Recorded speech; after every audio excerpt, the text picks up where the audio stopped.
quel est le nombre de questions pour le PPL théorique? Bonjour à tous, ravi de vous retrouver dans cette nouvelle vidéo. J'espère que vous allez bien, que vos vols se passent bien, que votre formation PPL, si vous êtes par exemple en plein dedans, se passe bien, se déroule bien.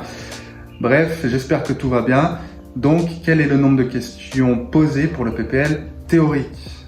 On va voir ça tout de suite. Allez, let's go, c'est parti. C'est parti. Alors le PPL théorique, si vous ne le savez pas encore, il est sous la forme de QCM, comme toutes les parties théoriques de chaque licence de pilotage, donc sous forme de QCM. En tout, pour le PPL théorique, vous avez 120 QCM. Sur ces 120 QCM, il y a 48 QCM qui sont générales, c'est-à-dire pour avion et pour hélicoptère. De quoi traitent ces 48 QCM? Je vais vous dire ça tout de suite.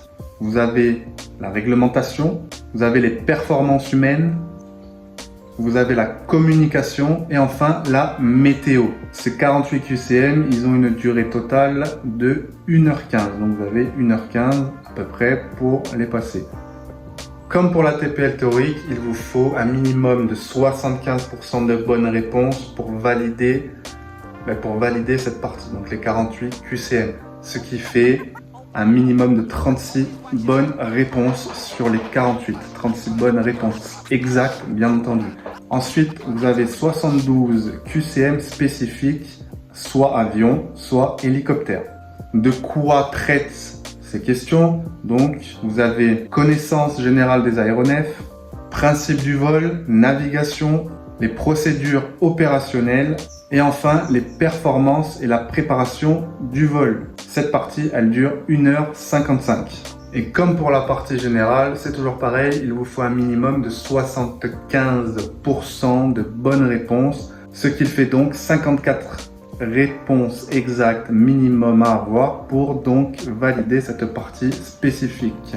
Donc les 72 QCM. Vous avez 6 présentations maximum aux sessions d'examen et 4 tentatives maximum par épreuve. Si vous échouez plus de 4 fois par exemple sur la partie, je sais pas, spécifique, et ben vous allez devoir repasser cette partie-là tout simplement. Comme pour la TPL théorique, l'examen il peut se dérouler soit sur papier, soit sur ordinateur. La plupart du temps, de nos jours, ça se passe sur ordinateur. Mais moi, personnellement, quand je l'ai passé il y a quelques années, c'était sur papier. Pour vous présenter, pour vous inscrire aux examens, il n'y a pas de candidature libre possible. C'est-à-dire que vous devez être rattaché à un aéroclub ou à une école de pilotage professionnelle, mais vous ne pouvez pas le faire en tant que candidat libre.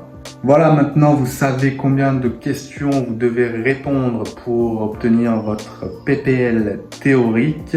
Donc, il n'y a plus qu'à travailler, qu'à bûcher comme on dit, et à obtenir ce fameux sésame avant la pratique.